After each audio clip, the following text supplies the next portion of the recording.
Hello everyone, it's Shane Kanto, your Wasteland reviewer, and I'm here to review Silk Road.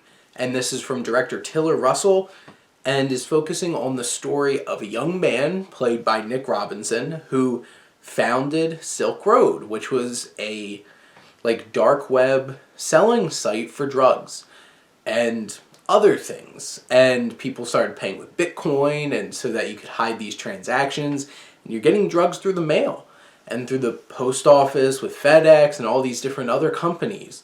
And it also really focuses on the DEA agent who's over the hill, has been through a lot of issues, and is coming back and now is thrown into this particular position where he's supposed to just hide out until he can retire.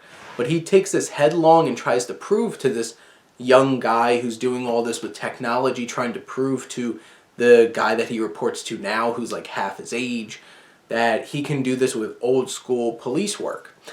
Now here's the thing. Russell's film is very on the nose. So much of this dialogue is expository. So much of the dialogue is in your face. There's literally times where these characters are speaking right to the camera, more or less, about their feeling, their perspective, and what they're trying to say, and the meaning of the film. And it can get a little overbearing because you're just just show me, don't tell me. Show me this story. I want to see this story play out. But so much of it is just laid out there. And I feel bad for Nick Robinson because he has moments. He's a talented actor. He has his moments throughout the film, but most of his job is, let's throw out this expository language about what it means to be a libertarian, which I'm also a libertarian, and I'm sitting here see, this is what most people think it is, and it's just so obnoxiously preaching at you about no matter what it is, everybody should do what they want. And you basically just have Robinson spending half of his dialogue doing this, or explaining his product and what he's doing. And after a while, it just gets to be a lot. And you're just I don't really care about this character. And his storylines too, he only shows up, he has a girlfriend played by Alexandra Shipp, who is a fantastic young actress, who basically, her only job in this movie is to be his conscience. And it's diminutive to her as an actress and to this character to just have it be that. So she's basically I told you so, or I warned you this, or if you don't stop doing this, things bad are going to happen. It's then it's get out. And then she's gone from the story and just completely forgotten. And it's tough because I had a lot of trouble getting connected to this side of the story.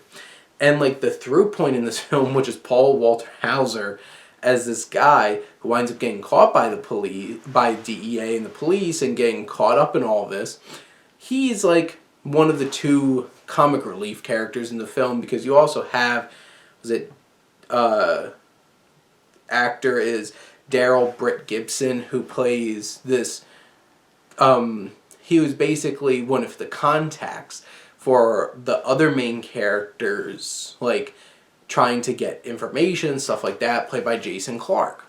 And Jason Clarke is by far the best part of this film. He delivers a really powerful, intense, raw, and emotional performance because he has humanity here. He has this connection to his daughter and trying to do right by his wife and his sweet daughter, who's trying to pay to go to this expensive prep school because she has some special needs.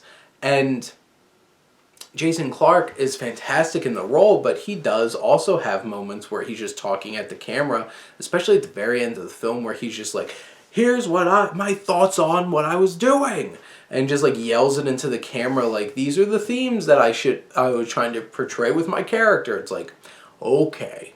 But he does have those tender moments with his family, and he has this interesting hate yet friendship oriented relationship with Daryl Britt Gibson's character, who's some comic relief. He's a fun addition, but they have an interesting dynamic.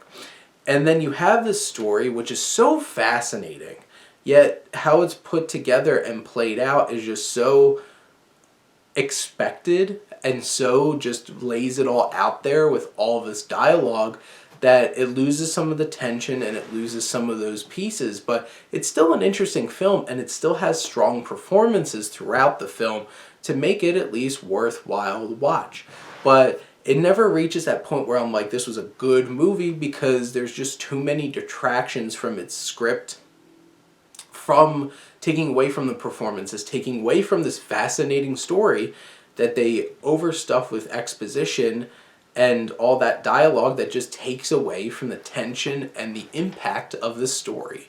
And in the end, I feel like Silk Road is a bit of a miss. And from this director, Tiller Russell, who has worked on some really strong, serious crime documentaries, most recently, like the serial killer documentary that just came out on Netflix.